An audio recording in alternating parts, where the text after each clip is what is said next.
Inside Hilltopper Athletics is brought to you by Panhandle Cleaning and Restoration. Here's your host, Lynn.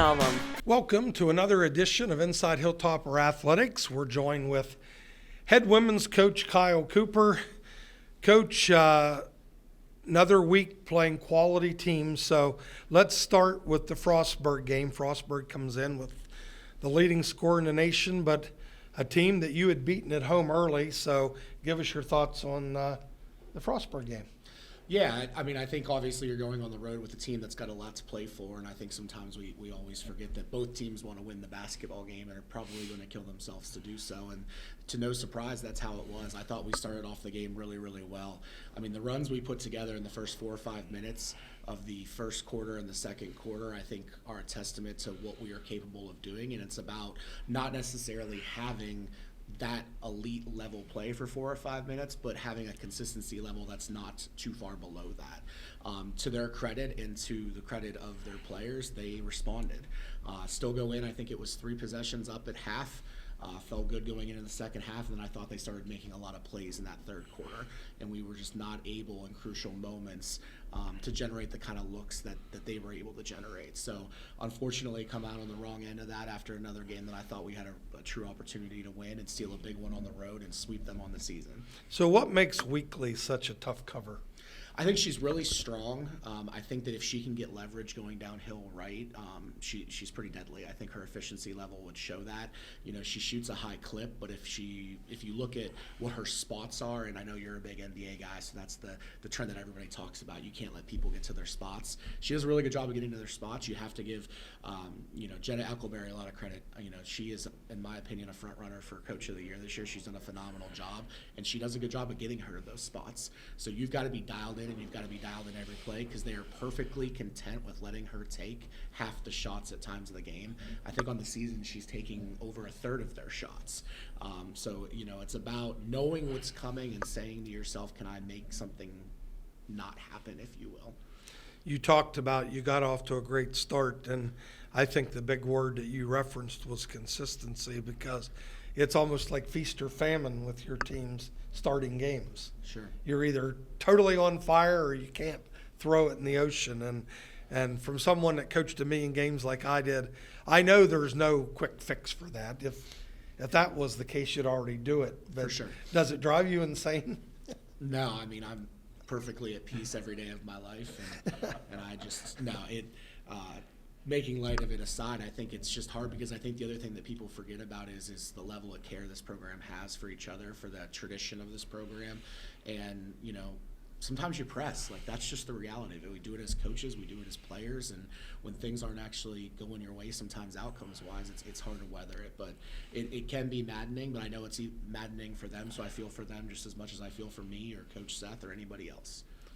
It's and I also do want to reference for the people that might not follow the Mountain East Conference as close as we do, Frostburg is a quality basketball team. They're a team that when the first NCAA rankings are released, they're vying for a spot in that top 10. Yeah.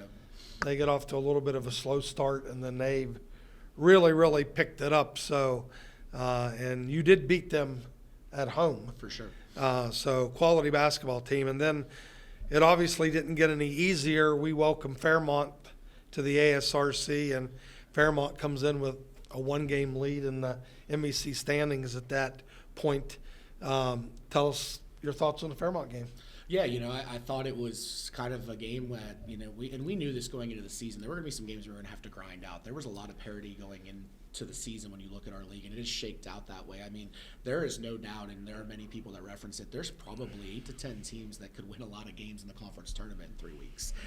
But Fairmont has done a great job of just being who they are and having total belief and buy-in to what they do. They don't play 36 different offenses. They don't play 36 different defenses. They are who they are. They play to their strengths, and they're 100% sold that that's enough. And in turn, they're reaping some of the benefits of that because they sit atop our league right now with 2 weeks to play, and they're completely in control of their own destiny heading in. But I still think, again, we had our chances when you look at that game. And I think for us, it was no matter what we were doing defensively or offensively, it was, were we going to get a crucial bucket? Were we going to take care of the basketball in crucial moments? And were we going to, knowing who you're guarding in a given moment, or if you're playing zone, knowing who's in your area and what they do, can we have a level of focus that says this is not going to happen to us? And when you stack those three concepts, we did it in stretches. They push it out to 9-10 points the whole second half, and then there we'd be with another fight. We'd be down to 4-5, 2-possession game, big crucial moment. They made the plays. We unfortunately did not, and they came out on top, so you have to give them credit. That's a good basketball team. Yeah, I think, and that's another great point that you made. If we could have just kept it to 5 or 6 instead of 9 or 10. For sure. Then it's not like you got to overcome 9 Right. all at once, because we did make a couple runs. They pushed it to double digits. Next thing you know, it's a 4-point game. Right. They push it up to 10. You cut it back to 5. If we could have just kept it a little bit tighter, maybe you just don't feel that pressure. You got to make up Right. the huge deficit. And I think you have to give our players a ton of credit, not only because of the way that game fell and the fight that we had, but like we took a high-level scorer and we kept her in check.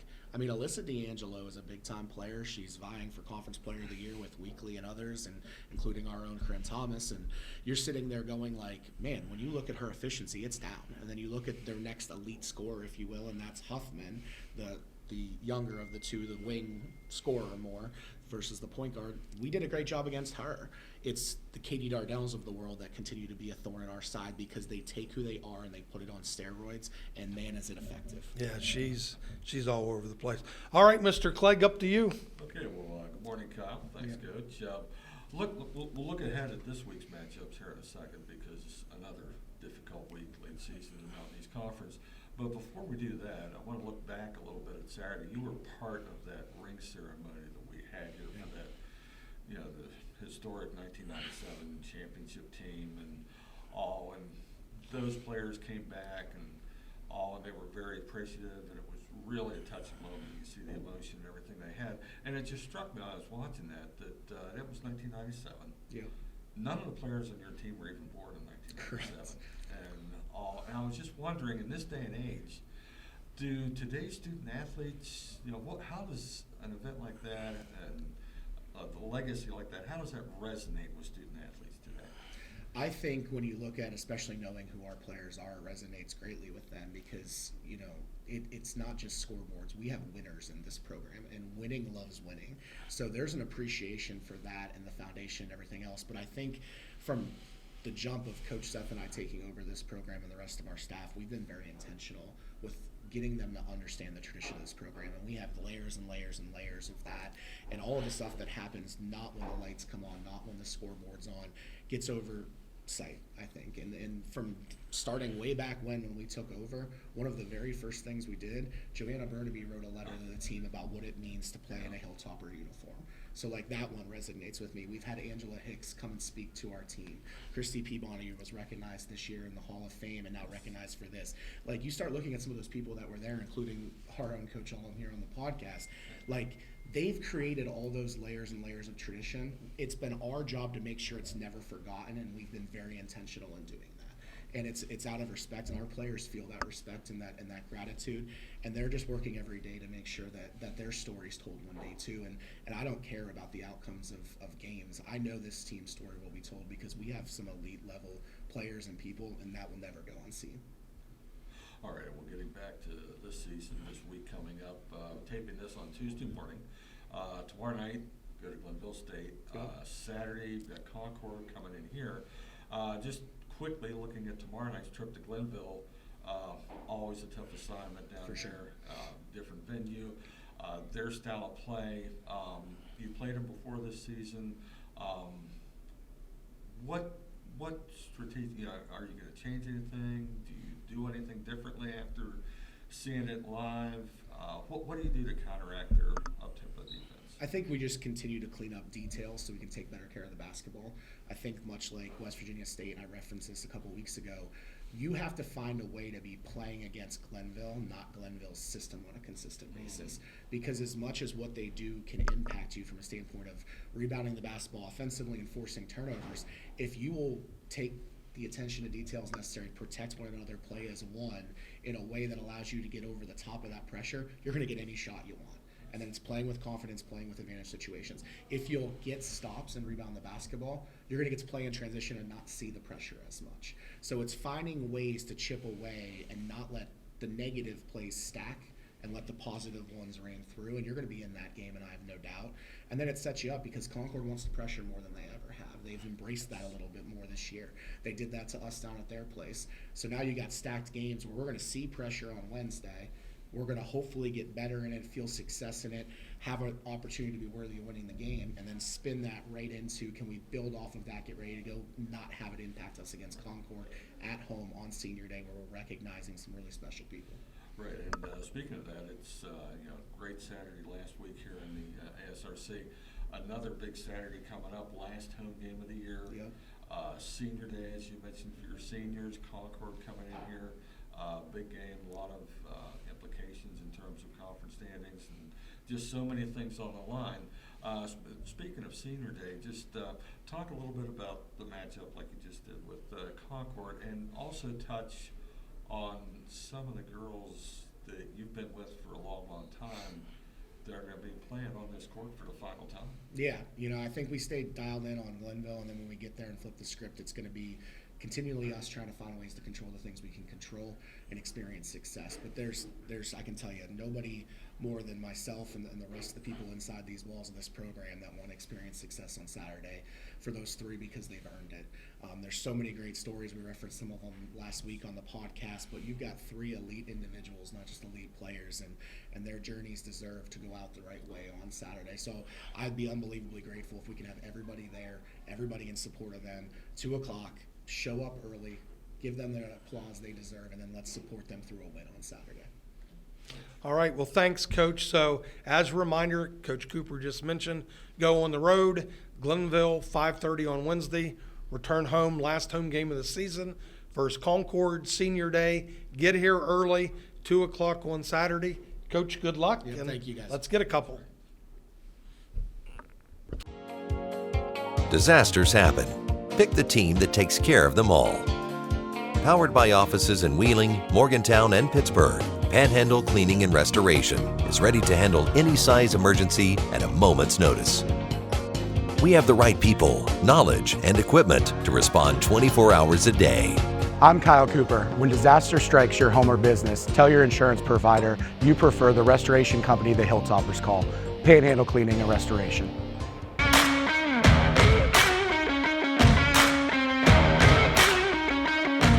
Inside Hilltopper Athletics is brought to you by Panhandle Cleaning and Restoration. Here's your host, Lynn. Welcome back to Inside Hilltopper Athletics. It's time to talk men's basketball now. Today we have a special guest. We welcome men's assistant basketball coach Connor Haar. We try to do this every year. We pick one of these podcasts where we let the assistants come on and kind of tell us what it's like from their view on the bench and their role in the program. So Connor, welcome. Thanks for having me. And traditionally here we talk about the previous week very quickly. So tell us about the Frostburg game. Yeah, it was tough. One of those games that kind of makes you a little bit nervous.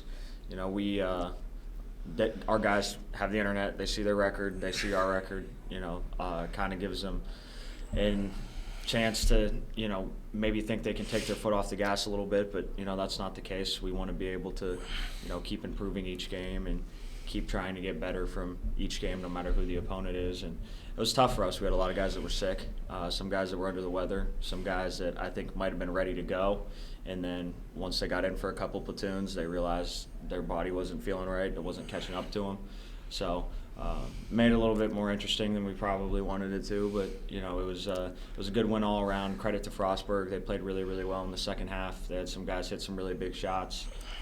We couldn't guard a ball screen or defend one-on-one in the second half, but ended up coming away with the win, so that was a plus. Can we blame Coach Hallett for being the shooting coach? No. Because, again, I was on vacation, but I'm following it live stats out of the country. And I think at one time I told my wife, we're on pace for school record worst three-point shooting night. I think we were 6 of 35 at one point. So there's a great chance we can blame Ben for everything.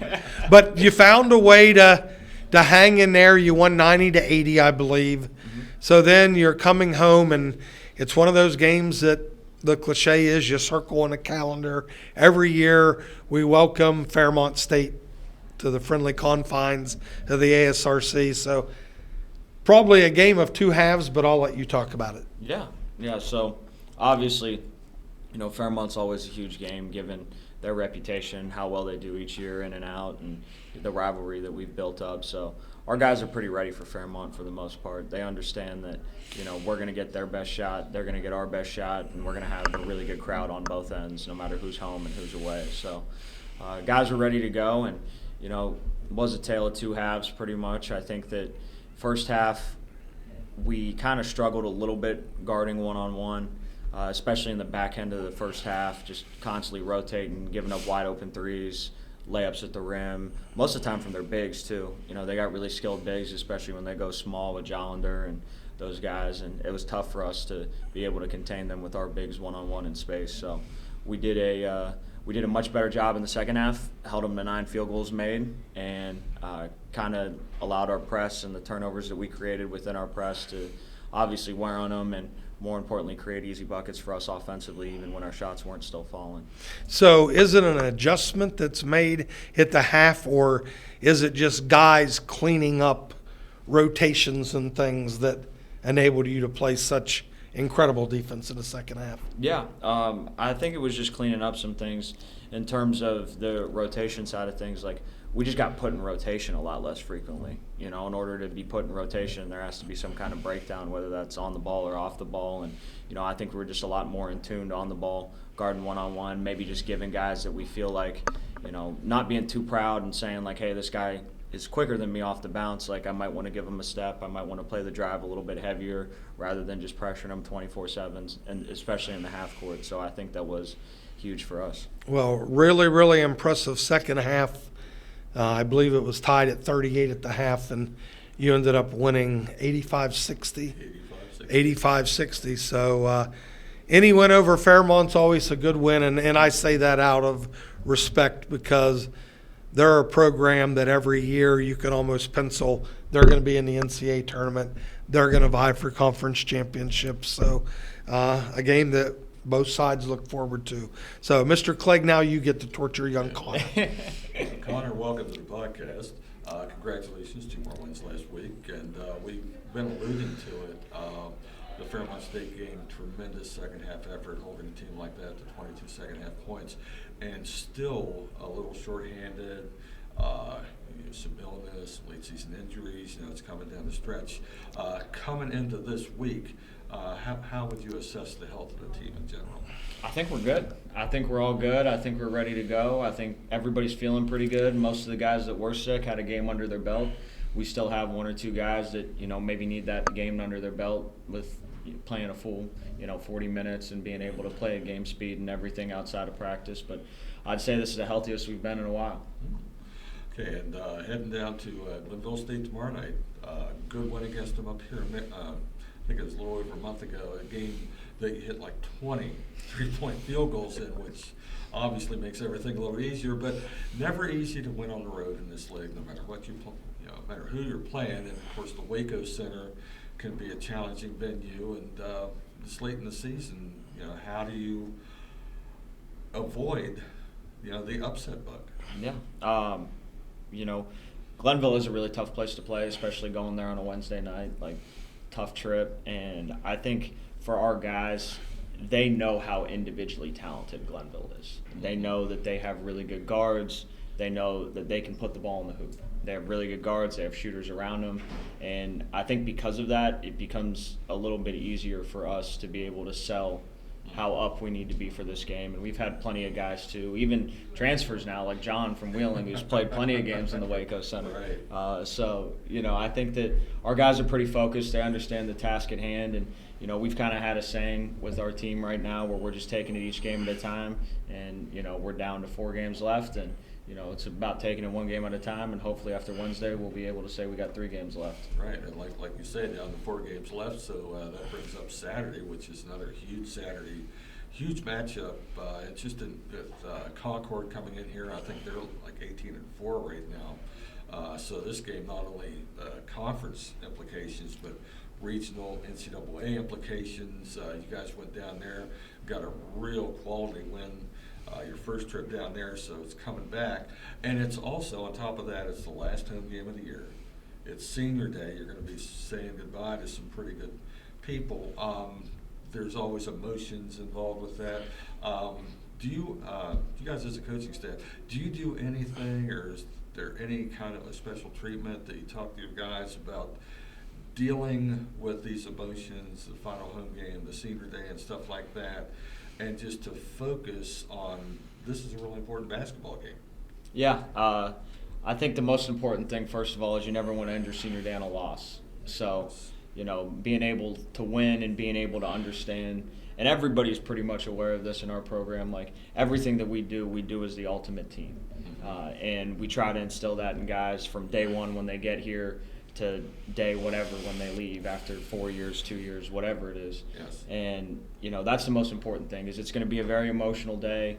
You're going to want to do very well, and as long as we understand that doing well is making the right play and not overdoing things individually, then I think that we're going to be in pretty good shape in that regard. But Concord's a really tough opponent. They play phenomenal half-court defense. They are a great rebounding team. They have a lot of size. From 1 through 5 in general, I think they're the smallest guard that they play in their starting lineup's about 6'3". So they got a lot of size. They're athletic. They're physical, and it'll be a really, really good matchup.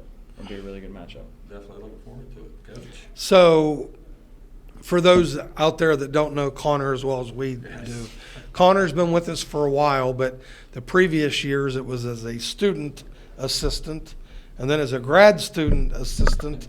Now you're the full-time assistant coach. Is it any different than you thought it would be, or is it just the same old, same old? I miss Mike. That's a little bit different now. No, it's been great. I love it, and I can't thank Coach Hallett enough for giving me the opportunity, and I can't thank Mike enough either, because I think that one of the things with this is, I feel like I was really well prepared to be able to take on some different roles and be able to, make this transition smoothly. And I don't think that would have happened without Mike being able to kind of show me the ropes. So him being able to kind of train me and me kind of being able to be in his shadows really helped me out a ton. Well, I'll make sure I'll text Mike to watch this replay so he'll know that you're giving him that acknowledgement. And but of course, the Mike that you're talking about, Mike Lamberti, assistant coach, former player here, now the head coach down at Coker, South Carolina. Right. So, well, Connor, thanks for joining us. You need to take over as the shooting coach. We're relieving Coach Hallett of those responsibilities, but big week, and you are right. We've had a couple games at Glenville that's gotten a little hairy over the last few years, so let's get down there. I will mention one more thing to see if you recall this. I would worry more about how we prepare for their pep band. They do got a pretty good band. It may be the loudest pep band, and they are totally into the game. And I will give them credit, and I'm old school, and sometimes I don't like that kind of stuff, but they keep it clean. Yes. But boy, do they razz the opposing team, the opposing coaches, and they are so loud, and that music just blares at you. The last year, my wife and I were at the game. We moved to the opposite end of the arena to get away from the pep band. But again, I say that in a complimentary fashion because they bring an environment. Well, Coach, thanks for joining us. Good luck, and let's talk to a member of your staff next week and say we've got 2 more wins. Thanks for having me. That wraps up this week's edition. Don't forget, home Saturday, Huge game versus potentially regionally ranked foes, Concord and West Liberty. Disasters happen. Pick the team that takes care of them all. Powered by offices in Wheeling, Morgantown, and Pittsburgh, Panhandle Cleaning and Restoration is ready to handle any size emergency at a moment's notice. We have the right people, knowledge, and equipment to respond 24 hours a day. I'm Ben Hallett. When disaster strikes your home or business, tell your insurance provider you prefer the restoration company the Hilltoppers call, Panhandle Cleaning and Restoration.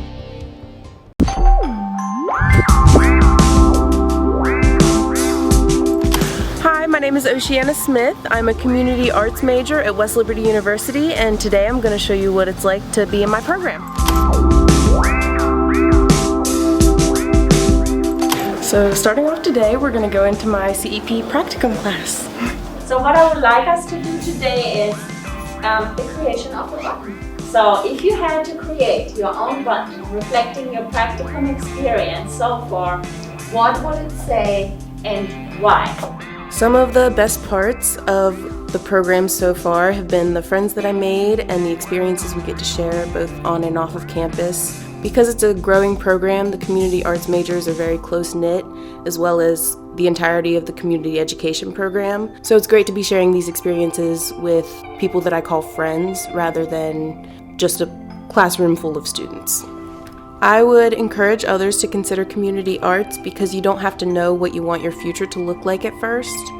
There is a lot of room to explore and grow in this program in order to find your perfect fit in terms of career path.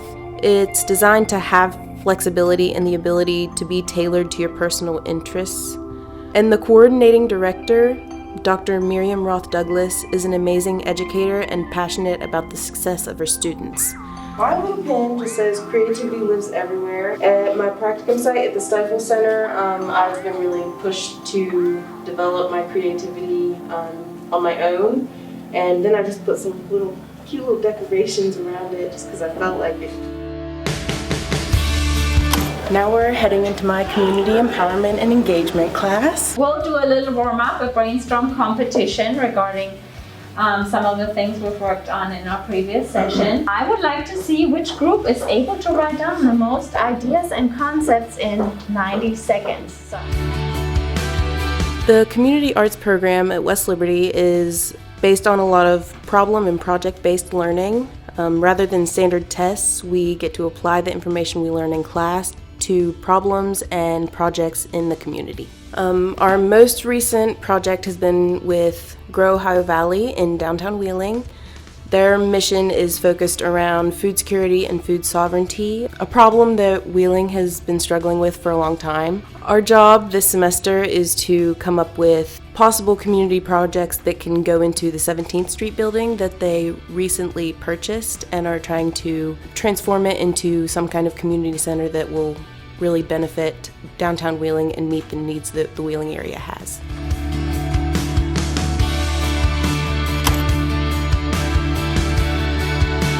So now we're in the Arts and Ed Center to work on my scale model project.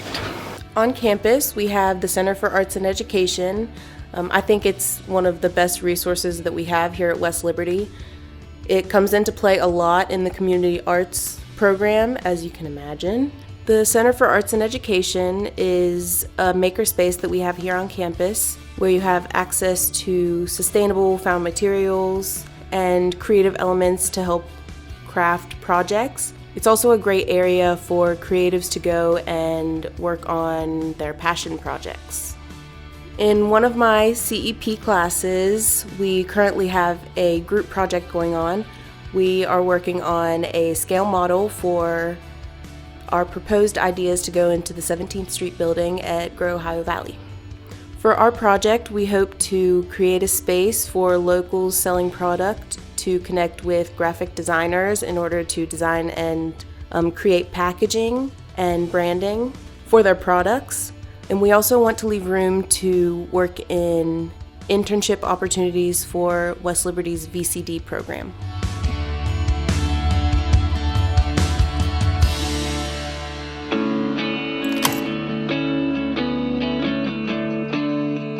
So now we're at the Stifel Center for Fine Arts for my off-campus practicum in Wheeling. Currently, I am doing my off-campus practicum with the Stifel Fine Arts Center. It is a community art center that acts as a gallery as well as an art hub for local artists. They also offer classes and art workshops to the public, but currently they are having their holiday art show and sale, and it was a really great learning experience to be able to be involved in the setup of that. I chose this program because when I came to West Liberty, I didn't really have a clear picture of what I wanted to do, except that I love the arts and I wanted to be in a position where I could surround myself by the arts and other artists. When I finish my degree, I hope to work in some kind of community art center, a gallery, or an art museum, ultimately somewhere that I can continue working on my craft as well. Thanks for checking out the Community Arts program. For more information, go to our website.